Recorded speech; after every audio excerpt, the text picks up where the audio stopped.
The Neighbors by Ahmad Mahmoud. Translated by Nastaran Kherad. Once again, Bowler Hanoum's wailing resonates in the sprawling courtyard. Ahmad Aka is at it again, beating her with his leather belt. The sun is not up yet. I jump out of my bedroll and quickly head out of our room. Mother has just put the kettle on the kerosene burner. It is twilight and cold. Bowler Hanoum's cries fill the courtyard. She's moaning and cursing Ahmad Aka's folks, dead or alive, all of them. Suddenly, the door to her room flings open, and she's thrown out.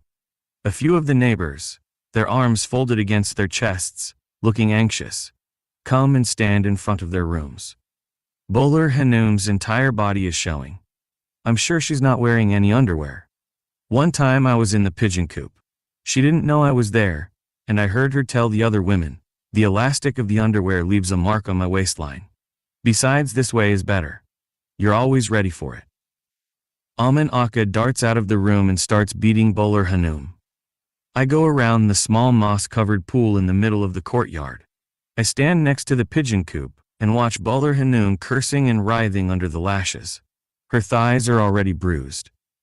A few days ago, while I was sitting on the stairs leading up to the rooftop, making a kite, Bowler Hanoum came up, sat on a step above me, gathered her skirt, and pulled it up. There were bruises all over her fleshy thighs. I asked her, Bowler Hanoum, why does Ahmad Aka beat you so much? 'Cause he's a bastard, she said, laughing. Bastard? What's that mean? I asked. You're too young to understand these sorts of things, she said. Then she pulled up her skirt even higher, and I let go of my kite, staring at her fleshy thighs, which were tight against each other. Here and there, all along on her thighs, I could see patches of bruises as wide as Ahmad Aka's leather belt. What are you looking at? She asked. At the bruises, I said. She burst out laughing. Does it hurt? I asked. Not anymore. Not even a little bit? Touch it and see for yourself, she said. My heart began to pound. My throat grew dry. My hand was trembling like you wouldn't believe. When I slid my hand over the belt marks, my entire body suddenly grew hot. I pulled my hand back. Don't be afraid. It doesn't hurt, said Bowler Hanoum, pulling her skirt even higher. Look here, she said. Ahmad Aka has no mercy whatsoever. I glided my hand over her thigh again. She laid her hand on mine and pressed it. My knees were shaking.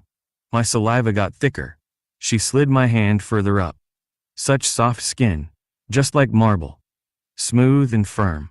Her thighs were tight against each other. I don't think she was wearing any underwear. See? It doesn't hurt at all, she said. There are bruise marks on my belly too, she added. Can I see them? I asked. Not now, she said, smiling. Maybe next time. I heard Mother's wooden carcab clogs clicking. She was coming toward the stairs. Instantly, Bowler Hanoum got to her feet, let her skirt fall, and hurried up the stairs. Mother stopped at the foot of the staircase. She saw that Bowler Hanoum was climbing up the stairs, and I was making my kite. She didn't say a word, just shook her head and walked away. Bowler Hanoum is cursing. Ahmad Aka is beating her. The blows come down mostly on her back, waist, and buttocks, not on her belly. The neighbors are still standing in a row in front of their rooms, still saying nothing. Mother rushes out of our room. Some Muslims you are, she growls. Somebody stop this merciless shemmer. Ahmad Aka, shame on you. Enough already. As if waiting for this, Ahmad Aka lets go of Bowler Hanoum, twists the belt around his hand and goes back to his room. He shuts the door behind himself without saying a word. Mother reaches for Bowler Hanoum's bare arm and helps her to her feet. It serves you right, she tells her. Bowler Hanoum whimpers. She trembles in her muslin undergarment like a newborn baby bird. Her breasts heave up and down. Bowler Hanoum wears a bra. I saw it once when she was hanging her laundry on the clothesline. What's this? Bowler Hanoum. A bra. What's a bra? With that, she unbuttoned her blouse all the way down and showed me. Put your hand here, she had said. No sooner had I reached a hand to touch her breast, when I heard the click-clack of Mother's wooden clogs on the stairs again. Bowler Hanoum buttoned up her blouse and went about rearranging her laundry on the clothesline, and told me to go fly my pigeons, the ones running around the edge of the rooftop, cooing. Still sobbing, Bowler Hanoum wraps Mother's chador around herself and sits in a corner of our room. Mother fixes her a cup of hot water with sugar. Father is praying in his own room. A grayish threadbare drab of thick rough curtain hanging from the door divides the two rooms, separating Father's room from ours. I think the window coverings in Bowler Hanoum's room are silk. They are blue, smooth and translucent. The walls of Bowler Hanoum's room are white. She has covered the mantelpieces in her room with blue silk, laced up with white tulle at the edges. There is a large picture frame on the wall. Within the frame it is a picture of Ahmad Mahmoud, Bowler Hanoum, and a few other pictures, all arranged together. Whose picture is that, Bowler Hanoum? That's my sister's. Do you want her to be your wife? I feel that I have turned red up to my ears. No, I don't want to. Do you want to be my husband? I look at her. Her eyes sparkle. A smile has made laugh lines appear under her chubby cheeks. Why don't you say something? She asks. I gather up courage, and in a rasping voice answer her. What would I want to do with an old woman? She bursts into laughter. Bowler Hanoum is 31 years old. I was 21 when I got married, she had told Mother. She said this last year. Right after Jafar hanged himself, and his room was left vacant, Ahmad Mahmoud came and rented the room. He whitewashed it at his own expense, and moved in. It was the next day when Bowler Hanoum said this to Mother. And I've been married 9 years to this sick bastard. Who's this one? Bowler Hanoum? She softens the creases beneath her breasts. She is my other sister. Her husband is a landowner. He's got fruit orchards, does farming too. Then she looks at me and asks, she's pretty, isn't she? Her hair is naturally curly. The wavy locks of Bowler Hanoum's hair are peeking out from under Mother's prayer chador that she has wrapped around herself. Her eyes are red from crying. No longer whimpering, she sips the warm water and sugar and wraps the chador more tightly around herself. Mother bundles up the bedding and piles it up on the blanket chest. My sister is still asleep. Her head has fallen off the pillow and her mouth is half open. Bowler Hanoum always says, I'm so tempted to pour a hot spoonful of sherbet soup into Jamala's mouth when she sleeps this way. Father finishes his prayers and calls out to me. Khaled? Yes, Baba?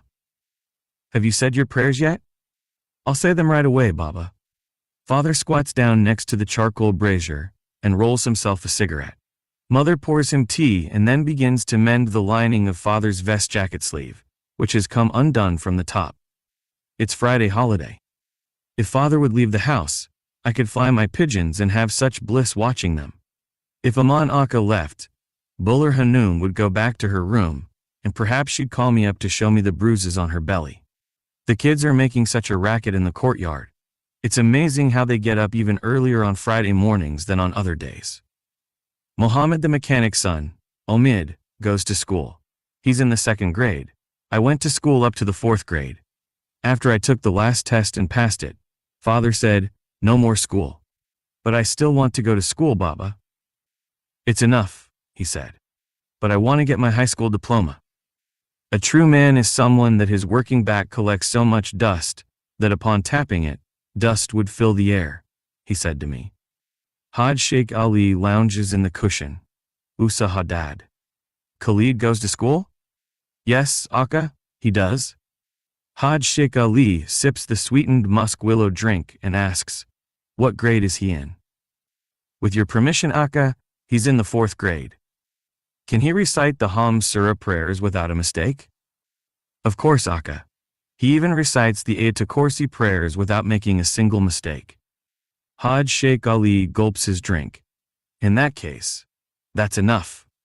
You mean, he shouldn't be going to school no more? Usa Haddad. A true man is someone that his working back collects so much dust that upon tapping it, dust would fill the air. Just like yourself, a God-fearing believer.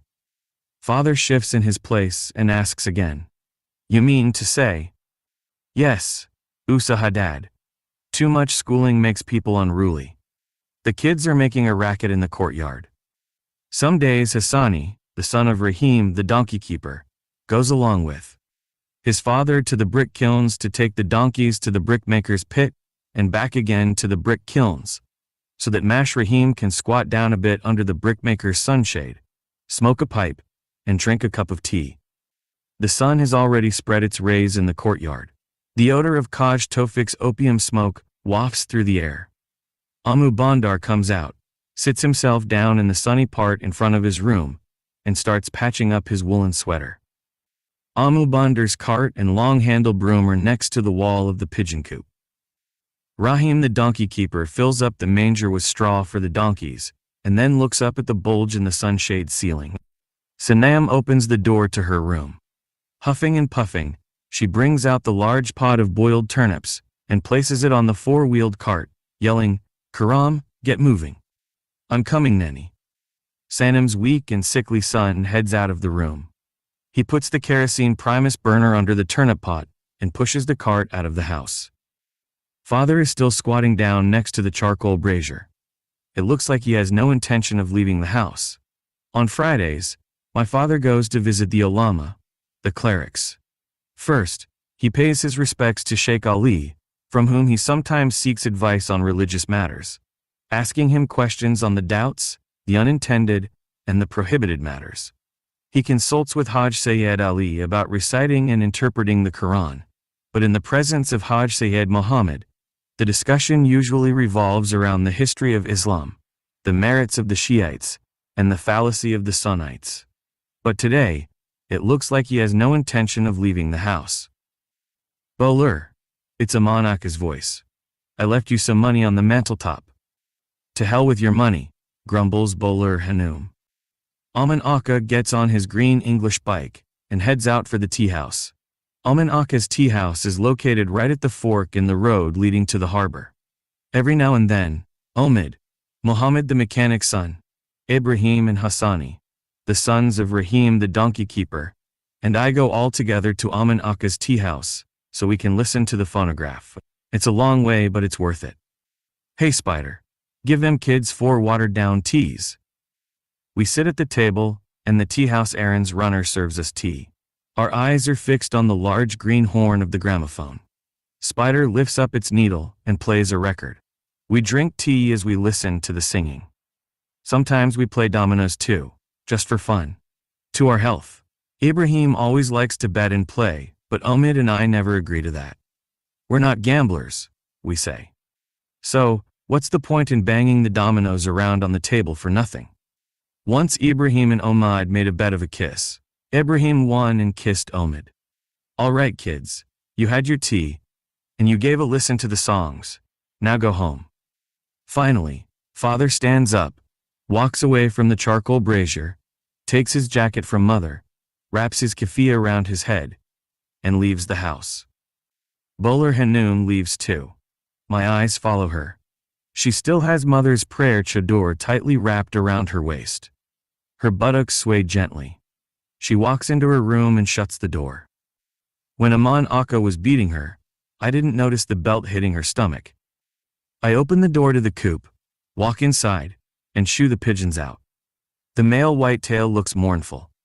Perched on a nail, he sulks. His red eyes look lifeless. Last week, a hawk caught his mate in the air. Since then, the whitetail refuses to eat. I head out of the pigeon coop. I like the pleasant touch of the sun's rays warming me, forcing the damp chill of the room out of my body. I cherish the sun as I throw the pigeons their millet. The sky is the bluest blue. Hajar is hanging her sickly child's diaper rags on the clothesline. It's about 14 months since Hajar's husband left for Kuwait. Smoking his pipe, Rahim the donkey keeper is sitting next to Amu Bandar. "If I don't change this straw mat covering over the sun shelter," he says, "I don't think it'll withstand the next rain." But winter's almost over. Rahim the donkey keeper hands the pipe to Amu Bandar and calls out to Hassani. "What is it, Baba?" Hassani comes out of their room. "Come on and groom the donkeys." Rahim the donkey keeper's wife has been sick for a year. Now she's completely crippled and housebound, Hassani looks after her. He and Ibrahim are twins. Bowler Hanoum comes out of her room. She's leaving for the bazaar to buy groceries for lunch. Bowler Hanoum is barren. They say her oven is flameless. She's been married 10 years now. They say that Aman Akka is to blame. Rumor has it that Aman Akka has caught gonorrhea twice, and syphilis too. Obviously, someone who has had all of these odd diseases wouldn't be able to father a child. I feed the pigeons some more, then shoo them away. They flutter their wings a bit, but come and land on the edge of the rooftop again. I roll up a wet rag into a ball and hurl it at their feet. It makes them jump and fly away and flock, then soar. Still sitting beside the small pool, Hajar washes her sickly child's bottom.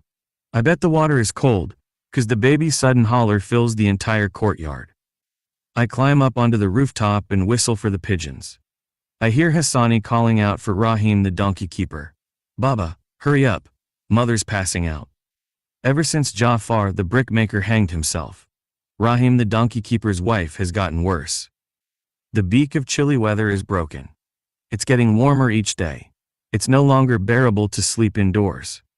As evening creeps in, the neighbors sweep the front of their rooms, sprinkle the ground with water, and then unroll a carpet to sit on. Piling up lumps upon lumps of charcoal, Kaj Tofik sprinkles some kerosene oil on them, lights a match, and sets fire to them. Then he squats patiently on his heels next to the fire and fans the charcoals aglow. By now everyone has figured out that Afak, Kaj Tofik's wife, smuggles fabric, and that Banu, her sallow daughter, is addicted to opium. Banu is more than 25 years old. Her skin is so yellow that you would think she has mixed water and turmeric and rubbed it all over her body. Her breasts are like a pair of sagging eggplants, hanging long and wrinkled on her chest. On hot summer days, when everyone is taking a nap, Banu gets stark naked and goes into the pool. Khaled, she tells me, you too should take off your clothes and come into the pool. I get naked and go inside the pool. The water is cool. The slush muck on the bottom of the pool feels cool. We play together. Hugging each other, we go under the water and stay there tight in each other's arms as long as we can hold our breaths. Only to come up, take another breath, and go under the water again.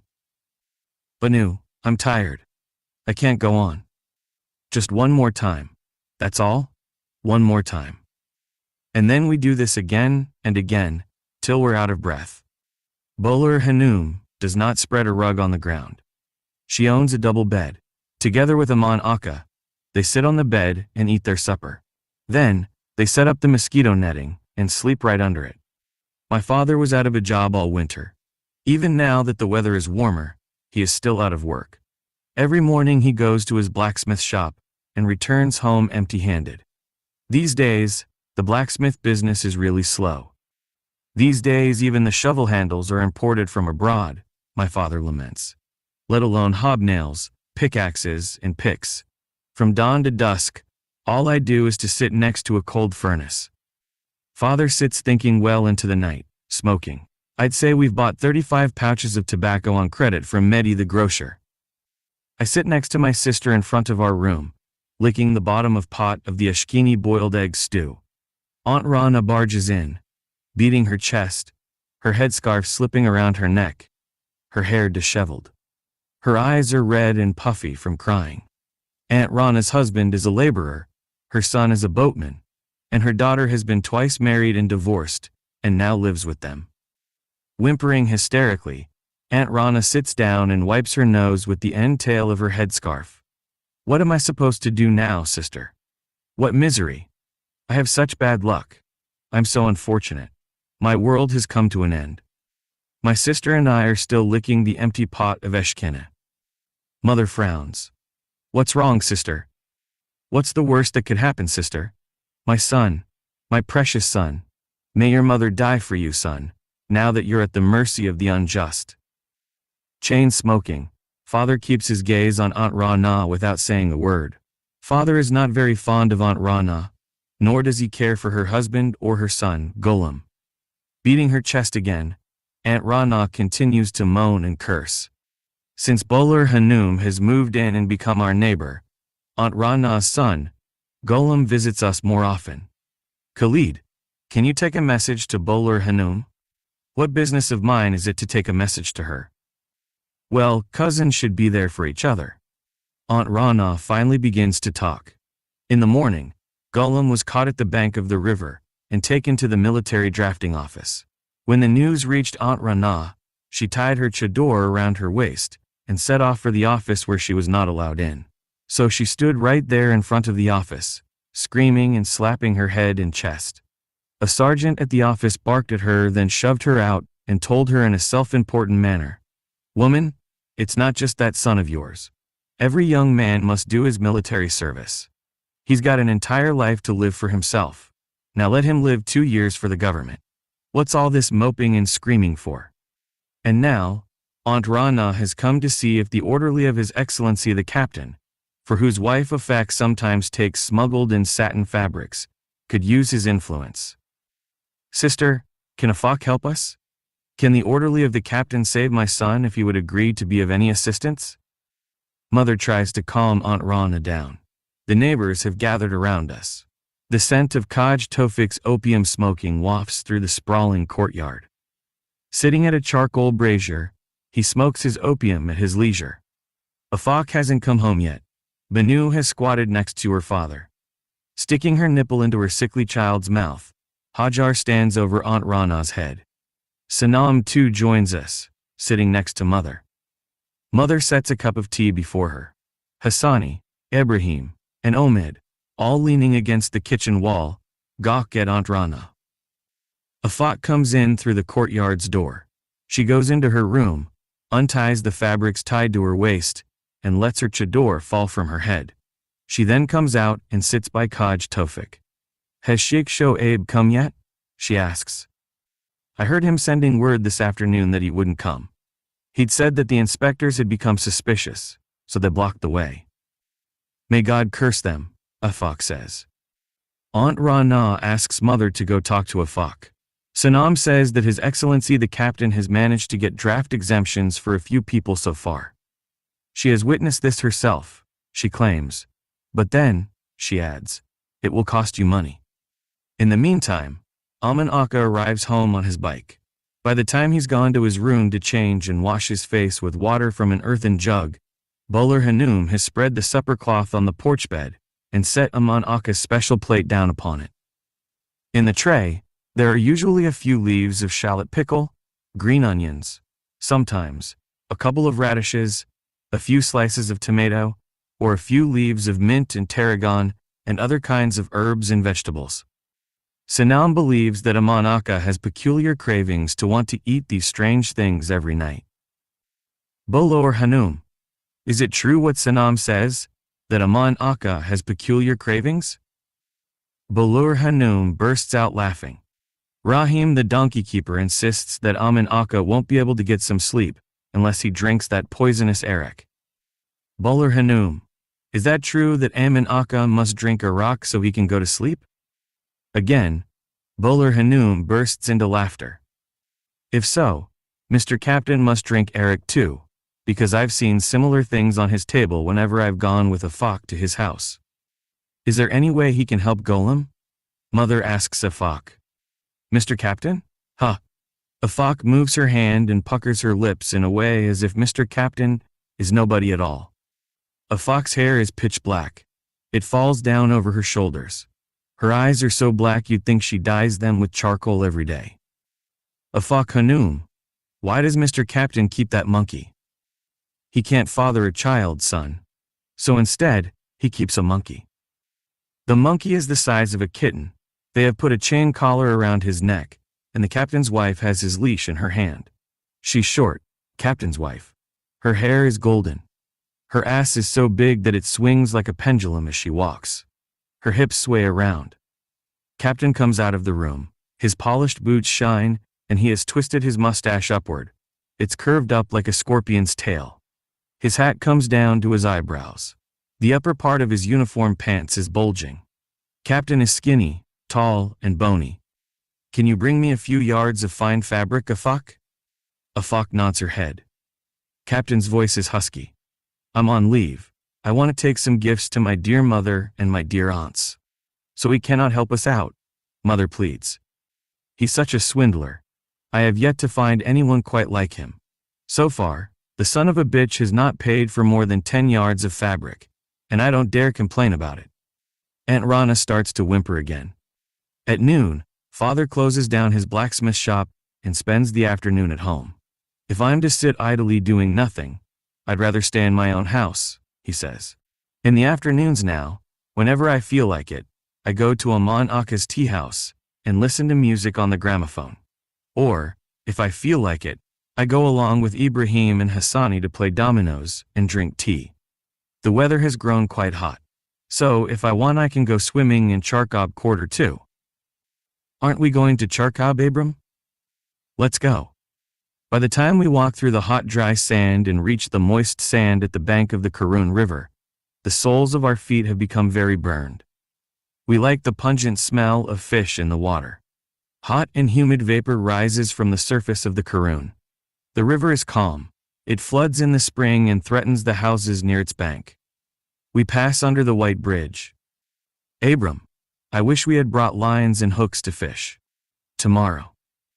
The surface of Karun River looks like tarnished silver. It reflects the sun rays. Look at that, Khaled.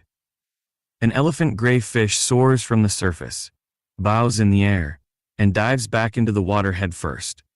We hop over the rocks along the river's bank. With a stick, Ibrahim digs the slime at the foot of the rocks. Long red worms wriggle over each other in the slime. These worms are perfect for bait. Charkab is packed with people. It looks like everyone in town has left their houses to come to Charkab. The waves foam and crash noisily against the bedrock. It's gotten really hot. Now the golden dates are fully ripe. If we feel like it, we could go to the date groves and wolf down a stomach full of crisp, unripe Karak dates and succulent fresh dates. If the gardener is not watching, we could even steal loads of cucumbers. We could steal melons and watermelons too. Look, Abram, the lotus fruits are even larger than jujubes. Ibrahim climbs up the lotus tree, just like a monkey. He hangs from a branch and shakes it. The ground turns red as the many fruits fall down, each the size of a large jujube. Cramming our pockets, we run off along the stream up to the water pump. We swim in the pool under the large pump spout, holding onto the pipe and pulling ourselves up. The Karun's running cool water gushes out of the pipe, hitting our heads and faces. We put our clothes back on and set off again. It's hot and suffocating inside the pomegranate orchard. The pomegranates are not edible yet. Feeling heavy from eating so many lotuses, we lie down alongside the stream. Our backs and necks feel good from the cool sand. The tangled leaves of mulberry trees block the sunlight. The weather has grown awfully hot. In this heat, Father sits in his room, closes all doors, and reads the prayer book of Kasimi's hidden secrets. If you follow all the instructions of this book, you can become invisible. You can make a cloak of red leather and become invisible whenever you put it on. If you've got the guts and heart, following all of the instructions of this book, you can even conquer and tame the jinn. Mirza Nasrullah, the dentist, has given my father this book. Father says Mirza Nasrullah has the knowledge of the great secret names of God. Mirza practices medicine too. Whenever my sister and I get sick and have an upset stomach, he prescribes herbal medicine and home remedies. Mother, I can't take this much herbal extract. Close your eyes, my son, and drink it all at once. Then wash it down with a sugar cube. I gulp down the concoction from the copper bowl to the last drop. I am burning with fever. The drink turns my stomach, and I bring it all up. Mirza Nasrullah keeps writing prescriptions. Kash Tawfiq is incredulous about it. I saw a dervish come with my own eyes, Father tells him.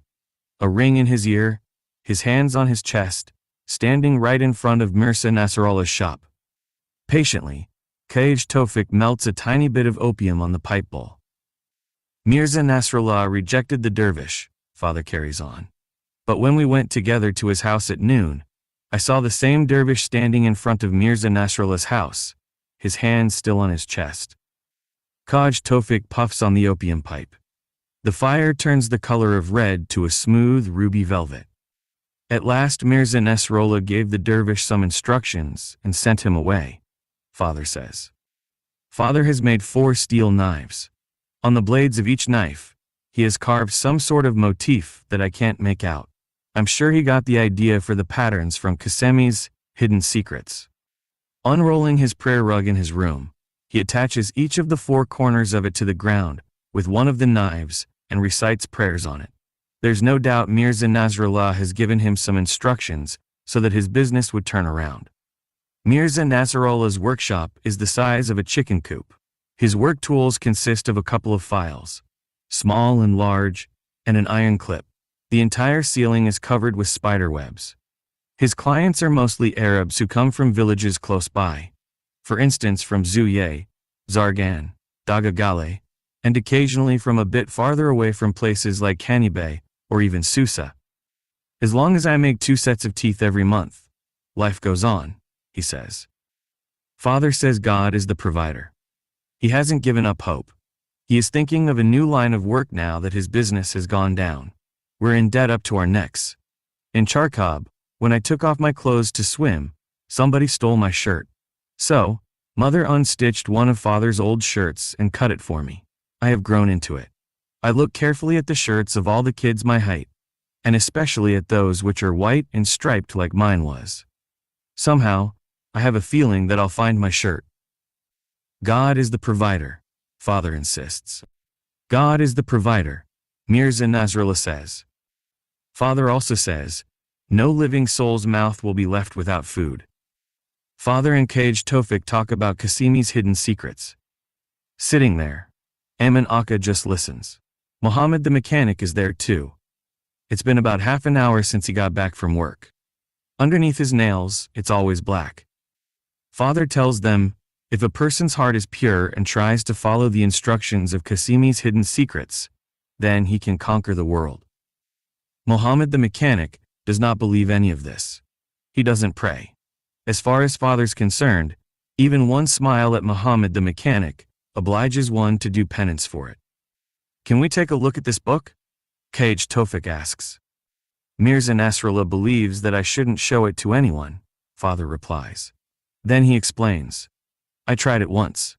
I showed it to Hajj Sheikh Ali. Soon, Mirza Nasrallah turned up and reminded me that he asked me not to show the book to anyone. Amin Akka believes in it. Muhammad the mechanic refuses to believe. Kaj Tofik is adamant to get to the bottom of it. What are you saying? Should we try it once more? He insists. Father refuses. Amin Akka talks about a dervish whom he saw become invisible right in front of his eyes. Even though Amin Akka drinks, Father says, it's enough. So long as he has faith, eventually he will be redeemed and resurrected. Muhammad the mechanic, on the other hand, doesn't believe any of it. There's nothing in this world other than what we see, he says. And he persists, it's because of believing in this sort of nonsense that we're so miserable.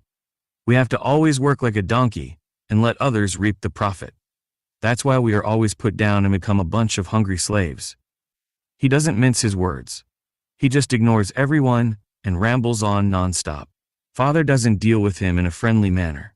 He even walks past him in a way so as to not have to answer his greetings. Amu Bandar heads out of his room, sits beside the pool, and gets ready for ablution for prayers. Amu Bandar's daughter is a widow. Her husband was a driver. He got into an accident and died on the spot. Amu Bandar works all year round to save some money to send to his daughter and her children so they can buy new clothes for New Year's night. Amu Bandar's wife has long since passed away. Amu Bandar, come and have a cup of tea, Kaj Tofik calls him. Amu Bandar goes through the entire year, be it summer or winter, wearing a frayed military French tunic, an old pair of military pants, and a pair of brownish boots which he patches up himself. Amu Bandar, why don't you buy yourself some clothes? My daughter's orphans come first, my son. The New Year's Eve has passed, but Amu Bandar has not sent his daughter money and clothes. Amu Bandar, where have you been till this time of night? I was in the police station, my son. Police station? People have forgotten God, my son. Now, how am I supposed to buy this year's Eid presents?